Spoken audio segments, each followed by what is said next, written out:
guys, I'm Ben. And I'm Tommy. And we've been talking games. And today we're going to take a look at Rococo by Eagle Griffin. Rococo. I don't know if that's how you say it. I don't think that is how you say it. French, maybe? Rococo, as we say in America. Rococo. Rococo. Why don't you tell us a little bit about it? Yeah, so Rococo is an interesting game. It's by Matthias Kramer. He's one of my favorite designers. And it's an interesting take on deck building. Would you say? Hand management slash deck building, yeah. With a very strong area majority element.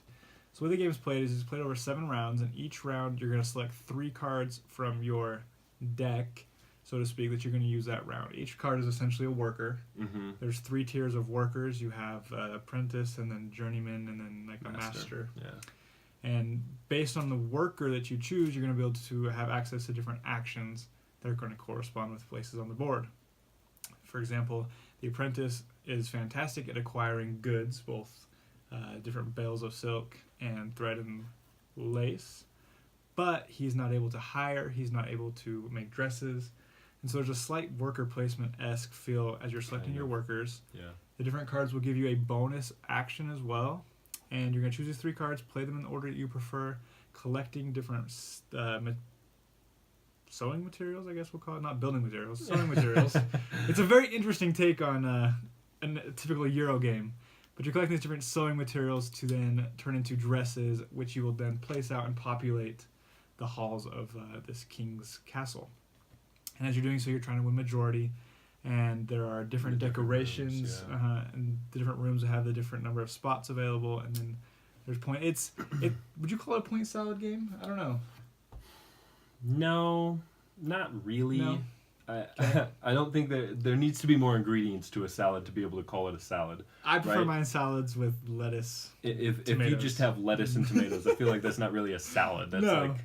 It feels up front. It feels like there's a lot of explaining to do, and it feels like there's a lot of places where you get points, but there's really not. Matthias Kramer, really, he's one of your favorite designers. I want to touch on this. Bounce to that? Okay.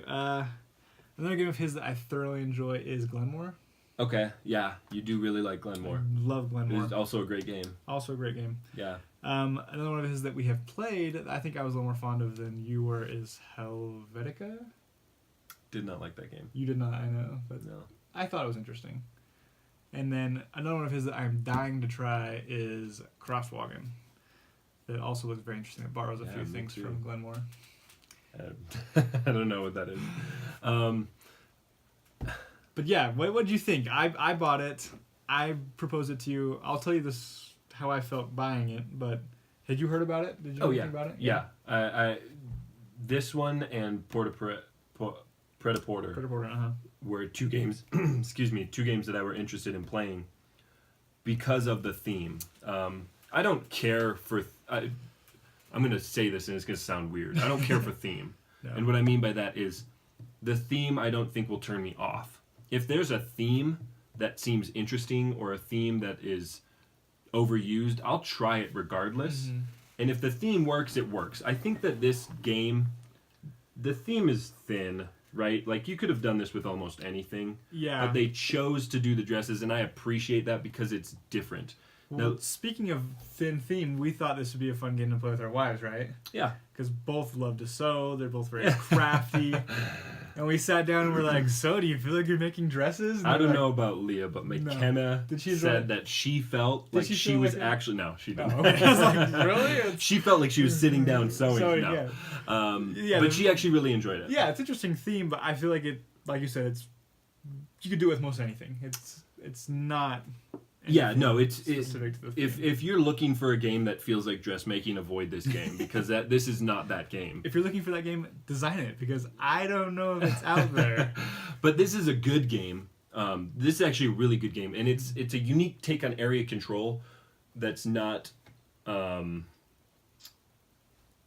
we talked about this with our wives after we played it. It's not a game that you're attacking other people, right? Most area control games are, I attack you, you're gone, I now control this. Or I come over here and now you're screwed over and you can't take any I think the proper term is area majority.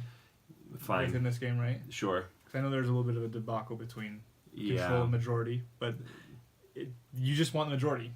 Yeah. Regardless of who's there, you just want to have more of your dresses in these halls than other players have of theirs. I feel like I use this term too much, but it feels like it's pretty unique as far as area control games go. I like Eggertspiel. I really like what they do. Great Western Trail comes to mind. A few other things. But I also really like Eagle Griffin, and I think this is just a really good combination. Good blend. Good pedigree.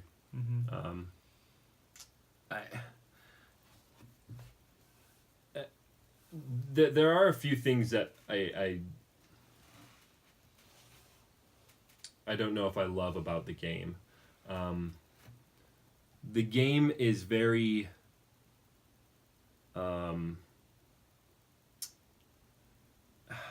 and we talked about this a little bit, and I don't hate hidden scoring, but I don't love it. I'm very different. I differ in opinion there. I'm indifferent about it, is really the thing.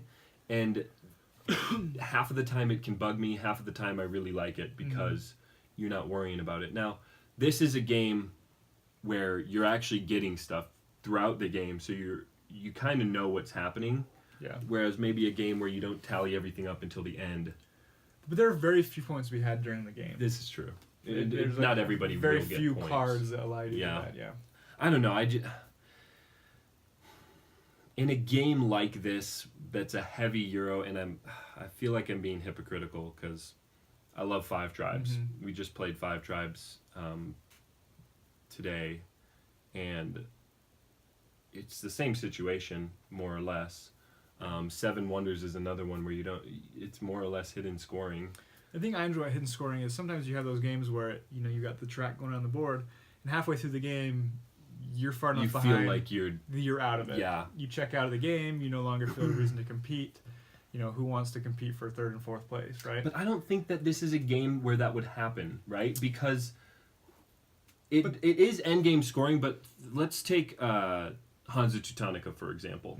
That game is, you play until 20, and the rest of the scoring is pretty much unknown until the end of the game, right? Yeah, the person who hits 20 isn't always the one who exactly wins the game. And this is a very similar situation.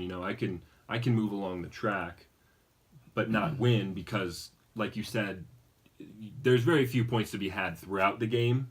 Really, it's in endgame scoring, and I feel like I like the track. I like the victory point track. I don't know that stems why. From the area majority. You can't score the rooms until the game's over. No, but there are other things that you can. I suppose, like the decorations and stuff, but I don't know. It's just a nitpicky thing that I have no reason why. I really like the game. I really do. I think I rated it like a 9 or something, or I don't know. I really like the game. I thoroughly enjoy the game. You find me, ask me to play this game, and I will play this game. I think one of the things we both agree on is we're not huge deck building fans. Right. It's and I don't think that this is a deck building game. I don't think it is, but it takes the idea of deck building and twists it enough to where us Euro gamers enjoy it. You start with a standard deck of cards, and you're adding more cards to it systematically as the game goes on, and you have the ability to cull cards from your deck, thus allowing you to use the cards you enjoy or are more proficient at more frequently.